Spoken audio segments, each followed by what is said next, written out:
Hello, Sagittarius. I need you to understand something about this reading before we begin. The title isn't performance. The my God, that reaction, that was mine. That was what happened when I sat down to tune into what's forming around you right now and encountered the energy of it for the first time. That specific, involuntary, couldn't hold it in exclamation. Because what I found when I looked at where your life is heading is not something I was prepared for. Not because it's dark or difficult, because it is so undeniably, completely, overwhelmingly extraordinary that my first response was not composed or professional or measured. My first response was exactly what you see in the title. And I want to be clear about what specifically produced that reaction in me, because I think it matters. It wasn't the scale alone, though. The scale is significant. It was the combination of the scale and the timing and the specificity of it. The fact that what I kept seeing wasn't just something big is coming. It was the exact right thing is coming at the exact right moment for the exact right person. That combination, that fit, that is what made me say what I said. And it is what this reading is going to spend the next several minutes attempting to describe, however inadequately, to you. My God, that's where we're starting. With the honest, unguarded, spontaneous reaction of someone who looked at your near future and genuinely couldn't contain what they felt about it. Now, let me tell you what I found. Take a breath before I do. Not a small one, all the way down, because what I'm about to describe is going to ask your body to hold more than it's used to holding in a single reading. And I want you physiologically ready for it before we go any further. In, hold, and slowly out.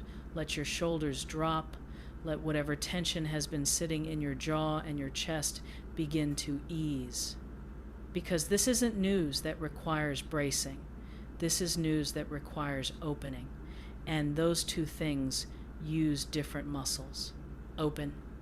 Let me start by telling you what makes something genuinely shocking, because I want you to understand why I'm using that word with the specific weight I'm giving it. There's a significant difference between surprise and shock. Surprise is temporary, a short spike of unexpectedness that resolves within seconds as the brain catches up with the new information and files it away. Surprise produces a quick "oh" and then integrates. You move on. Shock is something else entirely. Shock is what happens when something arrives that is too large, too contrary to expectation, too complete in its impossibility for the brain to immediately integrate. It doesn't resolve in seconds. It stays. You find yourself still processing it an hour later, still running through it again, still checking whether you understood correctly, whether it's real, whether something this big can actually be happening to you. Shock leaves you, and this is the specific phrase I want to dwell on, in a state not moving through the information quickly and out the other side, sitting inside it, unable to leave because it isn't finished landing yet. What I'm sensing coming toward you is the second kind. Not a surprise, a shock. The specific, lasting, requires significant time to integrate kind of development that leaves people saying, I'm still trying to process this days after it arrives. And the reason for that isn't that it's complicated. The reason is that it's enormous. And enormity takes time to integrate fully. Now, let me tell you something about the fire in this reading, because that emoji is there for a reason, and I want to give it the attention it deserves. Fire is not a gentle thing. It doesn't arrive quietly, doesn't make small adjustments, doesn't nudge things softly in slightly better directions.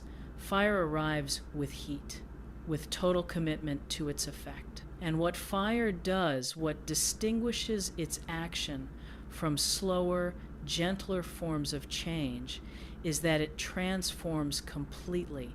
It doesn't improve what's there, it converts it into something else entirely. The thing that existed before the fire and the thing that exists after the fire are fundamentally different in their nature, not just in their condition. That's the quality of what's coming for you. Not an improvement on the current version of your life, a transformation of it, something that arrives with the specific intensity of fire and converts what was there before into something categorically different. And that categorical difference, the fact that before and after aren't just better and worse versions of the same thing, but genuinely different configurations of reality, is part of what will keep you in shock long after the initial moment of impact. I also want to name something about fire that I think is deeply relevant here. Fire is purifying. One of the things fire does that nothing else does quite as completely is clear away what no longer serves. The dead wood, the accumulated debris of seasons past that has been sitting in the landscape, taking up space, blocking light, creating weight without producing anything new. Fire clears that in a way that slow, gentle change never quite manages. And what grows in the landscape after fire has cleared, it tends to be more alive, more diverse, more full of genuine vitality than what was there before. What's coming is going to have that quality. It isn't just going to deliver something good, it's going to clear something that needed clearing. It's going to arrive with enough heat to burn away something that was occupying space in your life that needed to be freed up. And the growth that follows in that freshly cleared, fire-transformed landscape is going to be something you look at months from now and recognize as the fullest and most living version of your life you've inhabited yet. There's one more quality of fire I want to name before we move on. Fire doesn't negotiate with what it encounters. It doesn't make partial exceptions. It doesn't leave some things slightly burned and others untouched based on a careful compromise. When fire arrives, it completes its work. And what I'm sensing about what's coming for you has this completeness quality. It's not going to partially address something. It's not going to offer a modest improvement in the vicinity of what you've been working toward. It's going to complete something entirely, in the specific way that fire, when it does its work fully, leaves nothing unfinished. That completeness is part of what's going to produce the shock. You've been used to receiving partial things, incremental things, things that helped but didn't fully arrive. What's coming is something that arrives fully, all the way, with nothing left incomplete. And encountering that, after so long of encountering the partial version, is the specific definition of something that will leave you in shock. Let me now describe, as specifically as I can, what the thing actually is that's coming. I need to be honest with you about the limits of what I can name here, because I always want to serve you better than I could by overpromising specificity. The quality of the energy I'm sensing is so intense and so total that trying to fit it into a single category feels like trying to describe an ocean by pointing at one wave. But let me try to give you the categories I'm most strongly feeling so that you can locate yourself in what I'm describing. For some of you, what's coming has a recognition quality, something that arrives to tell you in a form so undeniable and so complete that shock is the only appropriate response, that what you've been doing, the work, the effort, the showing up even when it was unrewarded, has been seen more than seen, valued at a scale you weren't expecting, by someone or something whose recognition carries real weight. The shock here is the specific shock of being seen this fully after a stretch of feeling so invisible, of the value you've been producing finally being named at its actual size, rather than the smaller version that was all you'd received acknowledgement for until now. What I sense about this recognition thread is particularly specific. I keep picking up on a quality of multiple things being acknowledged at once. Not just one aspect of what you've been doing being named, but a comprehensive recognition, as if someone has been watching the full picture, not just the parts you've made visible, and is about to reflect that full picture back to you in a single moment. The specific thing that will leave you in shock isn't just the acknowledgement, it's how much they saw that you didn't know they were seeing. For others, what's coming is relational. A development in your connection with another person, or a connection arriving with someone entirely new that moves so fast and so completely that all your previous timelines and expectations become instantly irrelevant. Something that would take other connections years to reach landing in days, because when the right thing arrives, it doesn't need to perform the standard progression. The shock here is the specific shock of something real, of clarity that arrives so completely and so suddenly that you don't have time to prepare for it, of feeling, perhaps for the first time in a long time, undeniably, visibly, specifically chosen. I want to add something about this relational thread specifically. The quality of what I keep sensing isn't just someone expressing interest or even love. It's someone expressing certainty, a quality of knowing in the specific way that real knowing looks different from hoping. That is, not tentative, not hedged, not I think maybe I feel this, but I know. And I'm telling you. Now, that certainty, when it arrives, is what produces the shock. Because certainty, in matters of the heart, is rarer than we like to admit. And encountering it, when you are braced for the hedged version, is disorienting in the best possible way.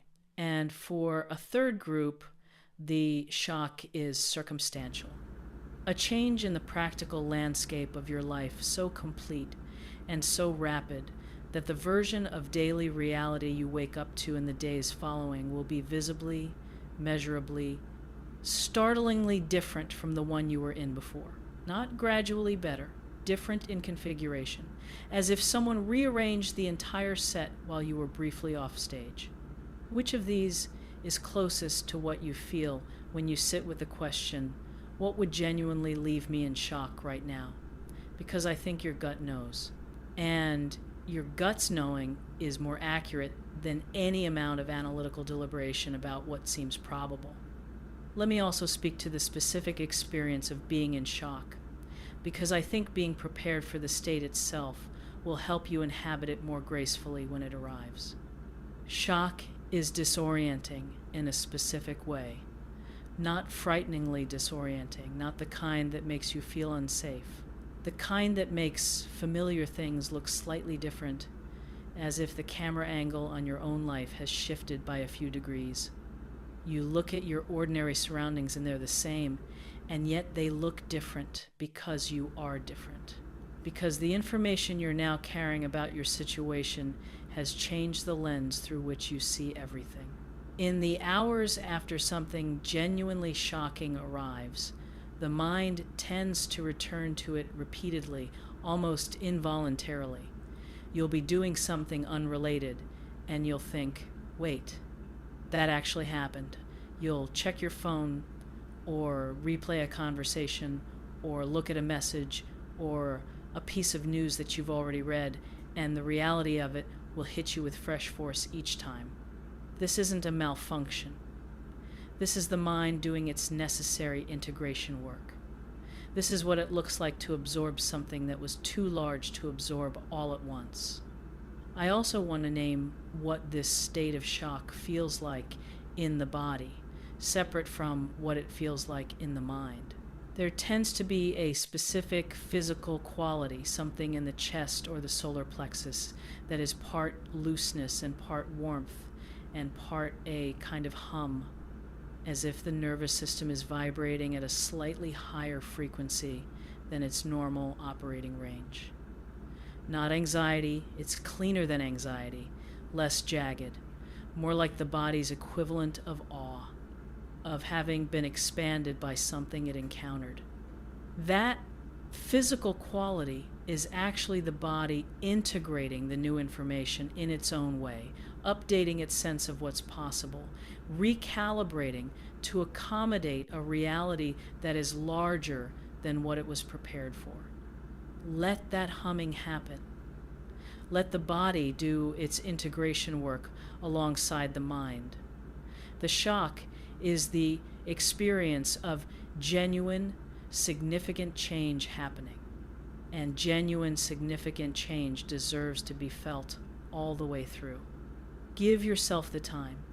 Don't try to rush through the integration or manage yourself into a more contained response. Let yourself be in shock for as long as shock is the honest state. Because what comes out the other side of that state, once the integration is complete, is a quality of settled knowing, of having fully absorbed something that changed the picture, that is one of the most grounding experiences available. The shock doesn't last forever, but what it leaves behind does. Now, I want to speak to something about how you are in relation to what's coming, because I think the specific quality of your readiness for this moment matters and deserves to be named. You have been in a stretch that has, at times, required more of you than it gave back. You've been asked to sustain things, hope, effort, faith, forward motion in conditions that didn't always make those things easy or even rational, and you've done it. Not perfectly, not without cost, not without the private moments of exhaustion and doubt that only you know about in their full depth. But you've done it. You're still here, still in the game, still capable of being genuinely open to the possibility that something extraordinary is coming, even after everything that made that openness difficult. I want to be specific about what that capacity for openness has cost you, because I think it deserves acknowledgement rather than being treated as something simple. Maintaining genuine openness to extraordinary possibility after extended exposure to ordinary disappointment is one of the most demanding emotional practices that exists. Most people, faced with enough unrewarded hope, develop what amounts to a hope reduction strategy. They start hoping less completely, more guardedly, with one hand always available to withdraw the hope quickly if needed. It's self-preservation, it's understandable, and it gradually produces a kind of life that is safer and less joyful in equal measure. You have not fully surrendered to that strategy. Something in you has continued to hold the larger hope, even when the evidence for it was thin. That is not a small thing. That is the specific act of character that positions you right now to receive what's coming. Because the shocking thing coming is the kind of thing that only reaches the people who are still in position to be reached by it. And position requires the exact stubborn, sometimes irrational, often costly maintenance of openness that you've been doing. That specific combination, the sustained effort through unrewarding conditions, plus the maintained openness, despite the cost of maintaining it, is the exact recipe for the kind of shock that's coming. Because what I'm about to describe doesn't land this way for people who gave up. It doesn't produce this quality of disbelief in people who scaled their hopes all the way down and never let them back up. It produces this quality of shock specifically in people who held on to something too big to be perfectly rational and who are now being met by reality at the level they held on for. The shock, in other words, is proportional to the faith. And you've been carrying a significant amount of faith through a significant amount of difficulty. Let me move now toward the close of this reading, because I've been building to something I want to say as directly and as clearly as I know how. What I saw when I looked at your energy, what produced the my God, that was the most honest thing I could say about it, was not just the size of what's coming, it was the fit of it. The specific, extraordinary, could not be more, precisely calibrated fit between what's arriving and what you've been carrying, waiting for, working toward. The thing coming isn't just big. It's the right kind of big. It isn't just extraordinary. It's extraordinary in the specific way that meets what's been most unreachable in your specific situation. Like a key that fits a lock you'd stopped believing had a matching key. I want to stay with that image because I think it's the most important thing in this reading. A key that fits is different from a door that opens. A door that opens through force, through enough pressure applied in the right direction, produces an opening, but it leaves the lock intact, still locked, requiring force every time. A key that fits produces an opening effortlessly, completely, with a specific click of recognition of the right thing, meeting the right thing, that no amount of forced entry can replicate. And what I keep sensing around what's coming is that it will carry that click quality, a sense of things fitting together in the specific way they were always meant to fit, but hadn't yet been able to. That fit, that rightness, is going to be part of what produces the lasting shock. Because encountering something that matches you this completely at exactly the moment you most needed, it is the kind of thing that makes people question how coincidence works. The kind of thing that produces not just gratitude, but a specific awe at the organizing intelligence of life. The sense that something much larger than accident is at work in the architecture of your story. That sense is warranted. Something is at work. And this is the moment when it becomes undeniable. And I want to say one last thing about that organizing intelligence before we close. It has been operating in your story for longer than this reading. Every moment that kept you going, every connection that arrived at the right time, every small mercy that appeared in the midst of difficulty, every moment of inexplicable hope that surfaced when logic had no basis to produce it. That same intelligence arranged those things. And it arranged this reading finding you today. And it is arranging what's coming.